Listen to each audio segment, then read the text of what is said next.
Welcome back to Recorder Works. So it's been a very long time since I've recorded anything, and I'm just going to dive in and play you a very simple polka on the recorder called Egan's Polka.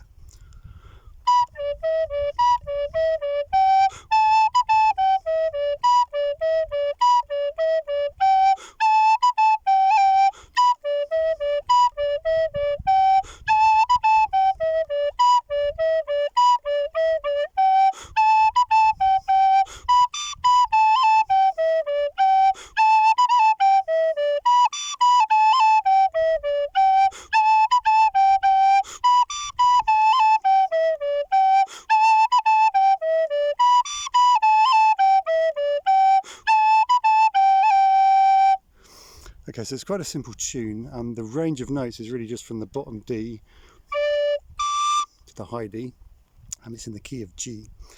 And I'm going to play it a little bit slower, and then I'll talk about some of the little details, and then I'll play it faster after that. So we got.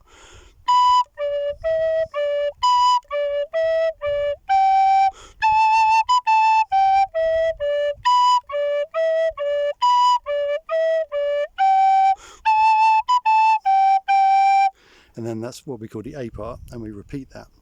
So we're going from B and jumping down to D. So obviously you're going to have a really clear covering of the holes for that low D, otherwise it's going to squeak. So you really need to practice that.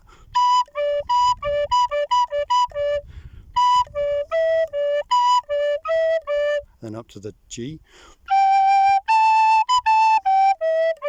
And it's in the timing there, so it's dee dee dee dee dee dee dee bam bam ba da ba ba bam.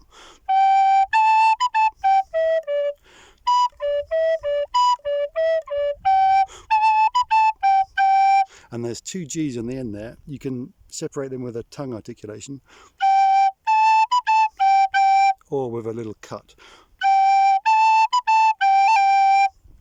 And these cuts are really common in Irish music. And in the second part of the tune, we're going to do a cut on the A note, and we're actually going to use this finger. So to get a repeated A, you've always got the option, like I say, of using the tongue articulation, but you might also want to keep the flow going a bit more and just use a percussive articulation, like what we call a cut. So the second part, so you see on that A, to get the repeated A, I did that cut.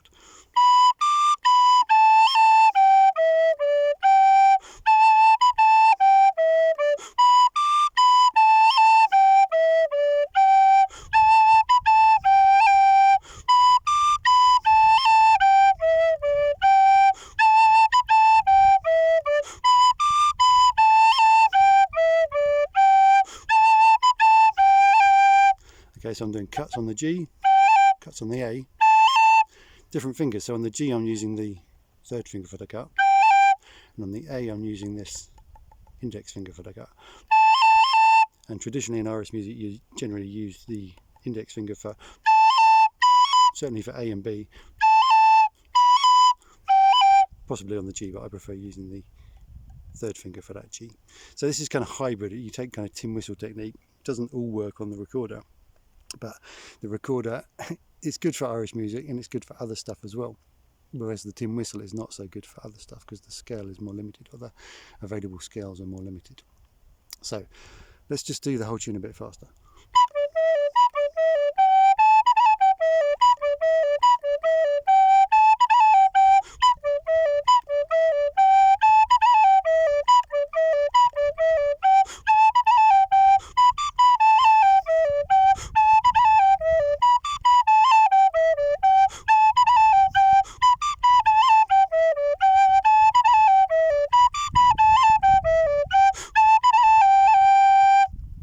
And with the breathing, as is often the case in Irish music, you've just got to grab a breath where you can. Sometimes you can deliberately drop out a note or replace it with a breath without losing the rhythm, the flow of the tune. But I think that's it for now. It's a very simple tune, or like a relatively simple tune. Obviously if you're a beginner it's going to be more challenging, but it's got a nice small range and it's kind of accessible as a beginner's tune, and that's my my contribution, having had a very long break from doing this kind of stuff, and I hope to make some more videos soon. Thanks for watching. Please like and subscribe, and I'll see you in the next video.